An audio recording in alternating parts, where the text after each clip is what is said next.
Miren que tiene una alta incidencia y se va a caracterizar pues, por aumento de la resistencia al flujo de aire causado por determinados trastornos. Flujo de aire. En este momento podemos decir que tiene un flujo de aire. No sé, pues creo que no, porque ahí yo estaba ahí hasta que debe ser de repente la ventana de que está cerrada, debería estar un poco abierta. Entonces podríamos decir que el flujo del aire está restringido. Como recordamos el año pasado, las vías aéreas que fueron una sucesión de tubos. Bueno, este tubo ya estamos acostumbrados a que tenga un determinado diámetro y respiramos en ello y nunca nadie siente dificultad en que pueda respirar. Pero ¿qué pasa si tiene un proceso de broncoconstricción? Entonces la luz del tubo disminuye, le va a sentir la dificultad el aumento de la resistencia. Entonces,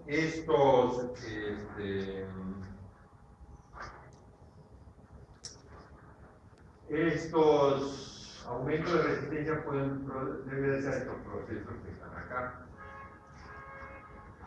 Entonces vamos a decir que hay una dificultad en las vías aéreas para el ingreso y o salida de aire en los pulmones. Ingreso y o salida de aire en los pulmones. Yo, por ejemplo, cuando tenemos la nariz tupida, ¿no? Ahí están las dos cosas nasales, estamos respirando por la boca, es una dificultad, ¿no? Esto es una dificultad, porque normalmente la boca no está hecha para respirar. Aquí recordamos un poquito lo que era nuestro pulmón fisiológico, ¿no? Un poquito lo que es nuestro pulmón fisiológico. Y a veces decíamos de que esta zona de acá es el balón de química. Y esta zona de acá representa lo que vienen a ser las vías aéreas. Y las vías aéreas aquí en este esquema de Meter pues está sumamente detallado.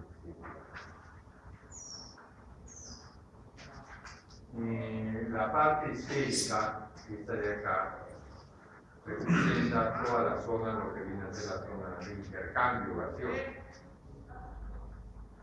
La zona de intercambio gaseoso, la zona seca. ¿Y qué viene a hacer eso? Entonces decimos que esto que está aquí está compuesto por la tráquea hasta los bronquiolos terminales. Tráquea hasta los bronquiolos terminales. O sea, más o menos de la división 0 hasta la división 16. ¿Y cuál es la característica? ¿Cuál es una de las características importantes de ella?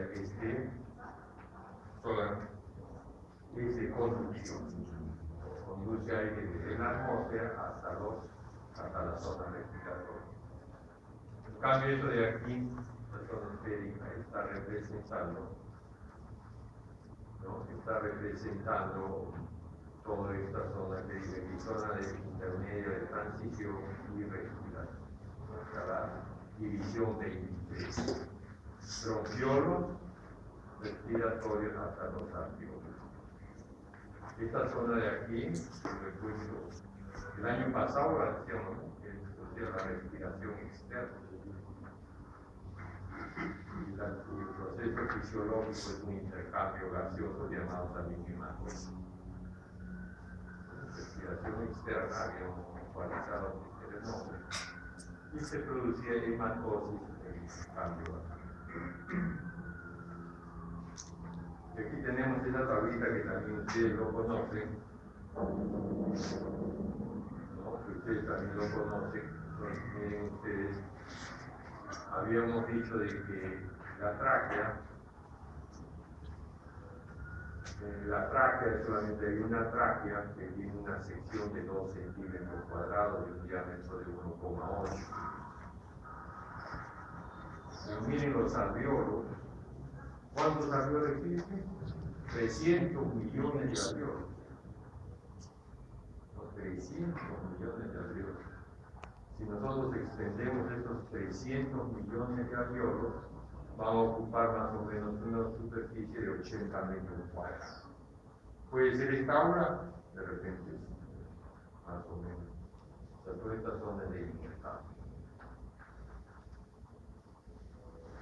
Bueno, ¿qué otras funciones cumple las vías aéreas? Habíamos dicho el año pasado, no solamente la de conducción, sino también humedecer. La humedad en el aire, en la atmósfera, es bien variable. Hay climas tan húmedos como puede ser Lima en invierno, puede ser mediano como en la sierra del Perú, o puede ser tan seco como el desierto de Atacama en Chile.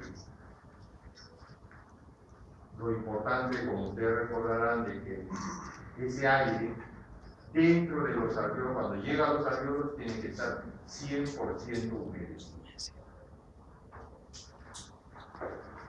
100% humedecido. El otro fenómeno, o la otra función que cumplen las vías aéreas, es atemperar. Si la temperatura del ambiente generalmente nunca es 37, la mayor parte de veces menos, por tanto hay que calentarla. Y rara vez enfriarlo a 37 grados. Y como también habíamos revisado en esa oportunidad, el aire tiene muchos contaminantes, desde contaminantes visibles hasta invisibles. Y entonces va a haber un proceso de purificación fundamentalmente regido por el tamaño molecular, ¿no? Por el tamaño de la partícula. Un insecto, por decirles, se quedará acá nomás, pues no, en la forma por los vellos, no de los vellos nasales, no de ingresar. Pero, por ejemplo, los que fuman, la nicotina va a llegar hasta los alveolos, va a ser absorbido ahí y llega a la sangre, porque ya son moléculas muy pequeñas. Y la zona de matosis ya habíamos dicho antes. También habíamos dicho en esta oportunidad que las vías aéreas, normalmente existe una resistencia a la corriente de aire. Pero como habíamos dicho, esta resistencia a la corriente de aire no la percibimos mientras el diámetro de las vías aéreas sea alto. Y esta resistencia se debe a todos estos factores que están acá. Ahora, si nosotros le sumamos ya factores fisiopatológicos, como habíamos visto el año pasado también, ¿no? Entonces la resistencia aumenta. Entonces ahí sí vamos a percibir dicho problema. Entonces esto va a ser combustión, edema, infiltración, taponamiento, etc. Todo esto va a producir alteraciones que ustedes mañana más tarde como futuros médicos lo van a tener que detectar. No sé si lo llegarán a tratar, bueno, va a depender de las circunstancias. Y una de las características que se va a producir es que normalmente el flujo que tenemos en la respiración es de tipo laminar. Y las obstrucciones entonces producen un flujo turbulento. Y el flujo turbulento nos va a producir un incremento en la resistencia al paso de aire por la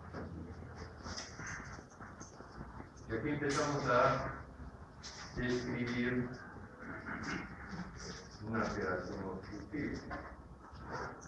He agregado una esquemita aquí de un bronquio limpio. Entonces, para hablar de cosas con trastornos intraluminales. Sencillo, creo de entender. Intraluminales, dentro de la luz. Y aquí tenemos uno normal, donde quiero puntualizar que existe un equilibrio, llamémoslo así, entre el tubo que tiende a colapsarse, y la zona que lo rodea y lo estimula. Entonces, un equilibrio entre ambos. Un equilibrio entre ambos. De la zona que lo rodea y el tubo que tiende a colapsarse. Cuando hablamos de observatorio, aquí está graficado según el texto del copiado yo he hecho, mira el mojo acá. Mojo o alguna otra. Entonces, cuando la obstrucción es parcial, como en este caso, tenemos exceso de secreción, como ocurre en esta enfermedad, bronquitis crónica, edema agudo del pulmón, inspiración de sustancias extrañas. Por ejemplo, cuando se respira el cloro, el ácido muriático, por ejemplo, que ustedes conocen, que se usa para limpieza de los baños, puede producir irritación de esa zona. O de repente la obstrucción puede ser total, ingreso de cuerpo extraño. En la etapa oral que hemos tenido todos nosotros, pues tenemos la costumbre de echarnos cosas a la boca. Entonces, viene de repente la manito, te empuja, ¿no?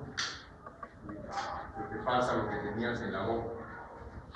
Ahora, si se te va la vía digestiva, bueno, no hay mayor problema.